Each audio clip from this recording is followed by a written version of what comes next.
Hello everyone, I am Saad Salim, this is Ali Warsi. हम नया दौर की तरफ से आपको खुशामदीद कहते हैं। अनफॉर्चुनेटली हम अपने वादे पे कायम नहीं रह सके। 62 के तहत आप हमें डिस्क्वालीफाई जरूर कर सकते हैं क्योंकि हम लास्ट वीक अपना शो नहीं वादे के मुताबिक ला सके, लेकिन फाइनली वे बैक। और इस हफ्ते पिछली दफा की तरह हम फिर 3 टॉपिक्स डिस्कस करेंगे। अली जी, पहला टॉपिक तो है फवाद चौधरी साहब जो है वो शरीर रहमान के पीछे पड़े हुए हैं, तो हमने सोचा हम फवाद चौधरी साहब के पीछे पड़ जाते थोड़ी देर। दूसरा हमने सोचा है कि हम डिस्कस करेंगे मियाँ साहब ने कुछ एक मरतबा फिर, और जरदारी साहब ने एक मरतबा फिर कुछ किया है, और मियाँ साहब ने बहुत अरसे के बाद कुछ किया था तो गलत हो गया। तो लेट्स स्टार्ट विद मियाँ साहब। मेरा ख्याल है क्योंकि वो जो है वो सबसे हॉट टॉपिक है। और साथ आज नवाज शरीफ साहब जो है वो एक PMLN की एक रीऑर्गेनाइजिंग की कोई मतलब प्लान्स थे उनके लिए, वो ओवरसी करने के लिए वहां पर बैठे हुए थे। तो वो करते हुए वो उनकी कुछ बात वगैरह चल के खत्म जब हुई है, उसके बाद एकदम सडनली न्यूज केम आउट के समा के रिपोर्टर को, कैमरामैन को जो है वो मियाँ साहब के प्रोटोकॉल के गार्ड्स ने जो है वो जाके बहुत बुरी तरह से मारा, और उसकी वीडियो भी आई है। बहुत बुरी तरह से उसको मारा गया है। मारने के बाद वो जमीन पर पड़ा हुआ था, एक भागता हुआ गया है और उसके सर में जाके उसने ठोकर मारी है, जिससे उसके पीछे चोट लगी है, जमीन की तरफ वो लगा है। और जो उसकी his eyes just rolled over और वो अनकॉन्शियस हो गया। उसके बाद उसको हॉस्पिटल वगैरह लेकर जाया गया। We have heard that he is feeling better right now. लेकिन जो इनसाइड स्टोरी है वो ये है कि जी प्रोटोकॉल ऑफिसर के जो है वो कैमरा शैमरा लगा था, उन्होंने कहा जी इसको जाके मारो, और इतनी बुरी तरह से मारा। But I want to know is के ये क्या बदमाशी क्या है, क्यों इतनी इम्प्यूनिटी के साथ ये लोग जाते हैं, और जाकर ये कौन सी खार, कौन सा गुस्सा होता है, और फिर शायद रिवॉर्ड के लिए कि जी मैंने देखे आपके कहने पर इतनी बुरी तरह से मारा। ये क्या माइंडसेट है, क्या तरीका है ये? देखिए अली, आप अगर हमारा कौमी कल्चर अगर देखें तो कुछ इसी किस्म का है कि शायद जब तक हम अपनी अथॉरिटी को इस तरह से एक्सप्लॉइट नहीं करते, किसी मासूम लाचार पे जुल्म जबर नहीं करके दिखाते, हमें शायद अपनी ताकत का अंदाजा नहीं होता। विदाउट नेमिंग एनीवन, आप किसी यूनिफॉर्म पर्सनल को उठा के देख लें, उस शख्स, उस ओहदेदार की शायद तबीयत वैसी नहीं होती। उसके इर्द गिर्द जो गार्ड्स होते हैं और प्रोटोकॉल ऑफिसर्स होते हैं, उनका रवैया इसी तरह का तज़हीक आमेज होता है आम आवाम के साथ। आप सड़कों पे देख लें, प्रोटोकॉल वाली गाड़ी आ जाती है, आप सही जा रहे हो, आपके ऊपर गाड़ी चढ़ा के साथ आपके ऊपर बंदूकें तान देंगे कि गाड़ी पीछे करो, आपकी मजाल है, आप उनको काट के उसके बाद जा सकें। तो हमारा कुछ प्रोटोकॉल कल्चर इसी किस्म का है कि प्रोटोकॉल ऑफिसर्स को हमने नीम खुदा बना दिया हुआ है। वो जिसको जहां पे चाहते हैं, जैसे चाहते हैं, मैलट्रीट कर लेते हैं। और ये आज की ताज़ा मिसाल है। मैं मानता हूँ उसने शायद इससे भी बढ़ के कोई नामुनासिब हरकत की हो। आप कैमरा मारने का कह रहे हैं, मैं कहता हूँ उसने मुंह पे शायद चपेट ही दर्द दी हो, लेकिन क्या उसके बाद जो किया गया वो करना मुनासिब था? ये जिस तरीके से उनको मारा गया है, उनकी जान जा सकती थी, और ये 302 का कत्ल का मुकदमा बनना था। उस प्रोटोकॉल ऑफिसर 307 का इक़दाम कत्ल का मुकदमा बनाए ना। बिल्कुल। समा टीवी, वैसे तो जर्नलिस्ट कम्युनिटी और चैनल्स जो हैं वो अपने रिपोर्टर्स और कैमरामैन के साथ खड़े नहीं होते। बड़ी अच्छी बात है, इस पे ट्वीट्स कर रहे हैं। नौकरी जाने पे तो साथ नहीं दिया किसी ने, इसी पे चलने जर्नलिस्ट कम्युनिटी हो सकता है इकट्ठी हो जाए और समा टीवी को और उस रिपोर्टर को बैक करे कि वो इक़दाम कत्ल की FIR कटवाए। जिस तरीके से उनको हिट किया गया था सर पे, वो ऑन द स्पॉट मर सकते थे। बिल्कुल। वो जिस तरह से किक मारी गई है जी, वो मेरा नहीं ख्याल कि इस चीज को जहन में रखकर मारी गई है। जिस तरह जैसे हमने अपने अक्सर हम वाकयात सुनते हैं कि पुलिस वालों ने इतना मारा, मार मार के किसी को मार दिया, ये वो वाला हिसाब था कि बिल्कुल मार मार के मारा जाता है। ये पहली मार ही इतनी फेटल थी कि वो कंक्रीट के फर्श पे बंदा है, एग्जैक्टली वो पहली चोट पे मर सकता था। ये प्रोटोकॉल ऑफिसर भी, वो गार्ड भी, और PMLN एज अ होल भी खुशनसीब है कि वो बंदा जिंदा बच गया। इनको सदका देना चाहिए कि इनकी जान सस्ते में छूट रही है। बिल्कुल छूट रही है। कुछ लोग तो अभी भी कह रहे हैं कि मियां नवाज शरीफ को जो है वो इसमें इंडाइट किया जाना चाहिए इसके अंदर। वो तो आई एग्री। जुल्फकार अली भुट्टो साहब को भी फांसी तो दी गई थी, तो इक्वलाइज करने के लिए वो यिंग यांग कायम रखना चाहिए हमें अपने सियासी तनाजुर में। मियां साहब को भी फांसी दे देनी चाहिए। नहीं, मैं फांसी मानता, मैं नहीं कहता, लेकिन हाँ कम से कम इंजेक्शन JIT बनाकर तो मतलब एक MI और एक ISI का बंदा डाल के तो मतलब कुछ किया जा सकता है। देखिए एनीवे, मेरा ख्याल है कि ये इसको जितना कंडेम किया जाए उतना कम है। बिल्कुल, इसमें दो राय नहीं हो सकती। Violence can not be condoned in any conditions. अच्छा, उसके अलावा सडनली जो असल में जो वाकया हुआ वो तो एक ऐसा मौका था कि मियाँ साहब एक मरतबा फिर जो है वो सियासत के अंदर एक्टिव होने की उनके उम्मीद है, और वो कहा जा रहा है कि वो 30 दिसंबर से PMLN will be starting conventions, और उससे वो भी एड्रेस किया करेंगे in case he stage his मतलब वो अभी बेल पर ही रहते हैं। तो मेरा जो एक छोटी सी चीज है वो ये कि कल आपने जरदारी साहब की प्रेस कॉन्फ्रेंस सुनी होगी, जी जी बिल्कुल, जिसमें उन्होंने कहा कि मुझे ये कहा जा रहा है कि 18वीं तरमीम से जो है वो पीछे हट जाओ, जबकि मैं उनको ये जवाब दे रहा हूँ कि 18वीं तरमीम से मैं अगर पीछे हट भी जाऊं तो पीपल्स पार्टी नहीं पीछे हटेगी और सिंध पीछे नहीं हटेगा। ये उन कौन है और ये सडनली एक दोबारा से क्या शुरू क्या हो रहा है? मेरे ख्याल ये उन वो हैं जिनके कहने पे जरदारी साहब ने चंद महीने कबल बलूचिस्तान में एक डेमोक्रेटिक कू सर अंजाम दिया था। बिल्कुल।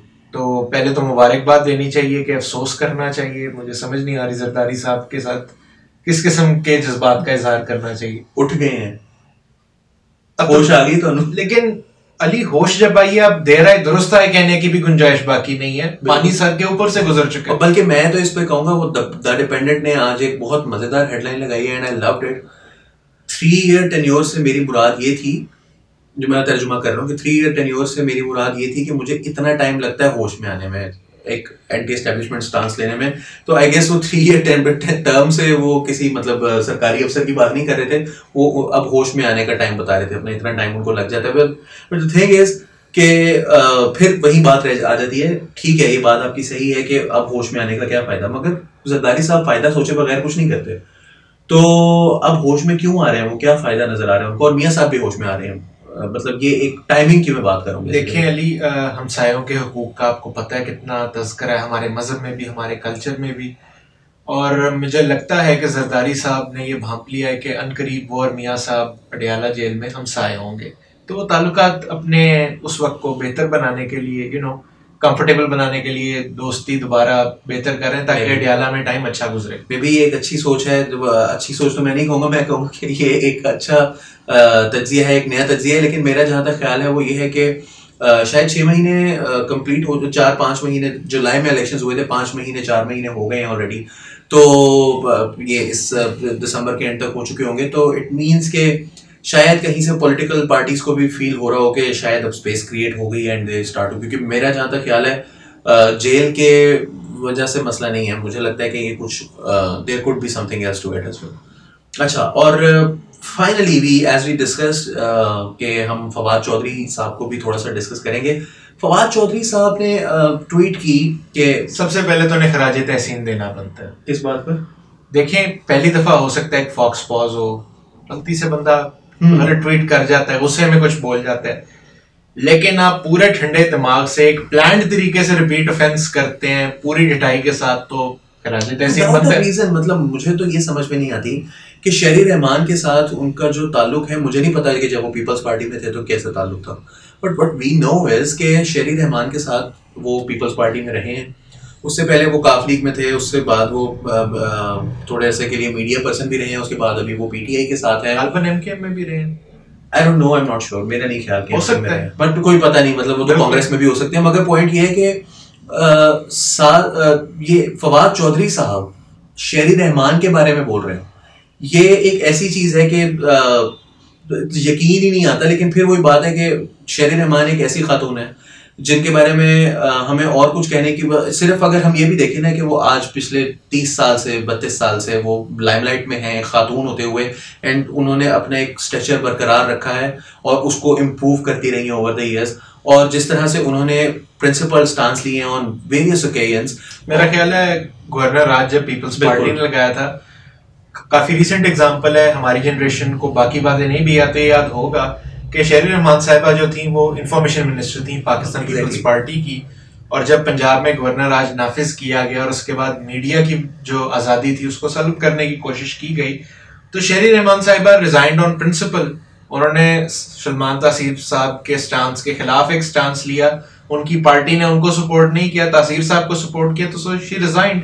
उन्होंने फ्रीडम ऑफ जो एक्सप्रेशन है और एक आजाद मीडिया है उसके ऊपर कॉम्प्रोमाइज नहीं किया अपनी वजारत बचाने के और एक ऐसे मुल्क में जहां पर वजारत लेने के लिए आप एक पार्टी से दूसरी से तीसरी से चौथी में छलांग मारते हुए वजारत तो बहुत दूर की बात है, सिर्फ स्पोक्स पर्सन का रोल लेने के लिए लोग जो है वो जमातों से फैलांगते रहते हैं। और उस मुल्क में रहते हुए एक औरत जो है वो एक प्रिंसिपल स्टांस ले रही हो, फिर क्लियरली मीन्स के हाँ, फिर वही बात है ना कि मतलब वो प्रिंसिपल्स पर क्योंकि खड़ी हुई है, तो एक ऐसा इंसान जो जमातों से जमात फैलांगता रहता हो वो। और वैसे मैं ये जानना चाहता हूँ कि एक बिफोर वी एंड इट, मैं ये भी जानना चाहूंगा कि उन्होंने एक जो ट्वीट की है रिसेंटली कि यासिर शाह के साथ बैठकर, और उनको नहीं पता था कि शहरी रहमान कौन है, मैं ये भी उनसे पूछना चाहता हूँ कि क्या उन्होंने यासिर शाह से ये कंफर्म कर लिया था कि उनको मुलाकात से पहले फवाद चौधरी साहब का पता था? क्योंकि यासिर शाह तो एक प्रोफेशनल है और वी डोंट नो कि वो कितने मुल्कों से खेल चुके हैं, लेकिन वो जिस मुल्क से खेल रहे हैं he plays as a professional and he is being fantastic.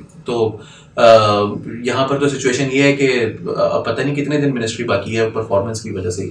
Any how, तो ये था आज का हमारा show and hope that you have enjoyed it. और मेरा ख्याल है बहुत ज़्यादा वो गर्मा गर्मी हो गई है, तो साथ मुझे ये बताओ कि ये कराची वालों ने क्या ठंड ठंड लगाई हुई है, सर्दी हो गई, इनको कौन सी सर्दी आ गई है इधर? भाई कराची चलता है तो पाकिस्तान पलता है। 95% रेवेन्यू आपके मुल्क का वहां से आता है और आप उन्हें फिर सर्दी भी नहीं देते। वो जैसी सर्दी आती है उसको एंजॉय करने की कोशिश करते हैं, आप उस पर भी ऑब्जेक्ट करते हैं। मतलब उनको जिंदा रहने का हक नहीं है भाई, वो सर्दी एंजॉय ना करें। है क्या आपके पास? मेरी बात बीच है कराची में, मैं बिल्कुल मानता हूँ, मैं सब कुछ मानता हूँ।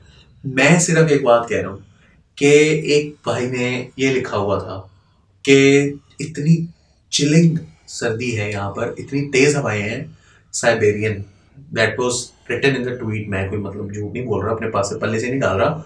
साइबेरियन हवाएं चल रही हैं, जिस्म के अंदर घुस रही हैं। मैंने जाके गूगल पर सर्च किया, कराची में तो 14 डिग्री सेंटीग्रेड था। यार कौन सी साइबेरियन हवाएं हैं जो 14 डिग्री सेंटीग्रेड? इस दफा तो लाहौर भी सर्दी नहीं आई, कराची कहां से? लाहौर में सर्दी नहीं आई।